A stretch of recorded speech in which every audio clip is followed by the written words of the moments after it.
What I'm about to tell you is written in one of the oldest books in human history. But even today, scholars, theologians, and scientists cannot agree on what it means.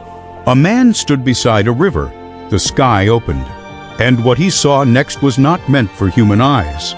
Because according to ancient scripture, he saw living creatures made of fire, wheels covered in eyes, and a throne moving through the sky like a storm. And the terrifying part is this: he didn't say he imagined it. He said it was real. Now the question is, what did Ezekiel actually see? And why did he struggle for the rest of his life to explain it? Stay until the end, because the final part of this vision is the most disturbing of all. Ezekiel was not a warrior. He was not a king. He was a priest living in exile, among prisoners beside the river of Chebar. Everything around him was silent, broken, forgotten. The kingdom of Israel had fallen. Hope was dead. And in that moment of total despair, something happened that would change human history forever. He wrote that the heavens were opened, and he saw visions of God. But what does that even mean?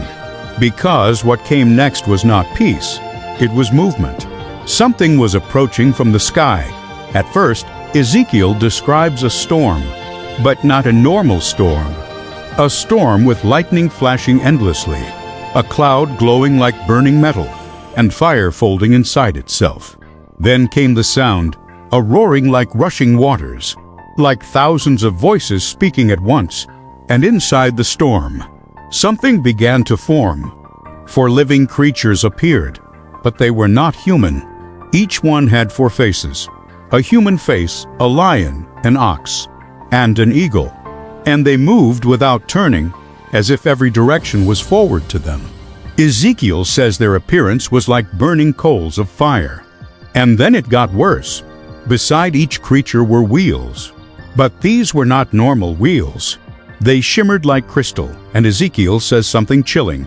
They were full of eyes all around, eyes everywhere, watching, moving, never blinking. Even stranger, the wheels moved with the creatures. If the creatures went forward, the wheels followed. If they rose, the wheels rose. It was as if everything was connected by something invisible, a system, an intelligence, a force beyond understanding. Then Ezekiel realizes something terrifying. These beings were not wandering. They were being directed, and above them, something else began to form. Above the creatures was a platform, like a throne made of sapphire stone, and above the throne a figure. Ezekiel cannot describe him directly. He struggles, he hesitates. He uses comparisons like a form like a man, glowing like fire, surrounded by brilliance. Then suddenly, a voice speaks, and everything stops. The creatures freeze. The wheels stop turning.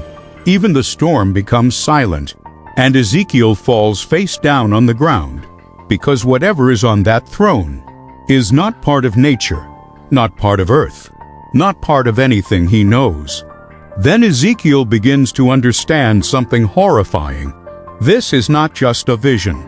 This is a moving throne, a presence that moves, a system that travels through something beyond space and direction. It does not need roads. It does not need skies. It does not need time.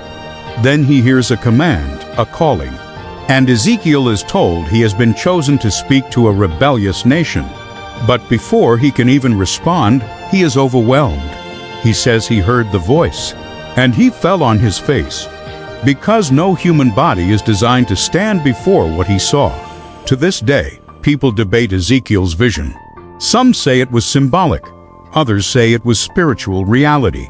Some even believe it describes something beyond human understanding, a glimpse into another dimension. But Ezekiel never called it imagination. He called it the appearance of the likeness of the glory of God. And that phrase changes everything, because it suggests one terrifying possibility.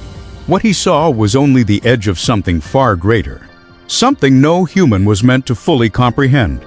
Before the vision ends, Ezekiel receives a final instruction, a warning, a mission, a burden that would define his entire life. But the scroll does not end with answers. It ends with silence. because Ezekiel never explains everything he saw. He only tells us enough to know that something was there, watching, moving, beyond understanding. And that leaves us with one final question. If Ezekiel only saw the edge of that vision, then what exists beyond it?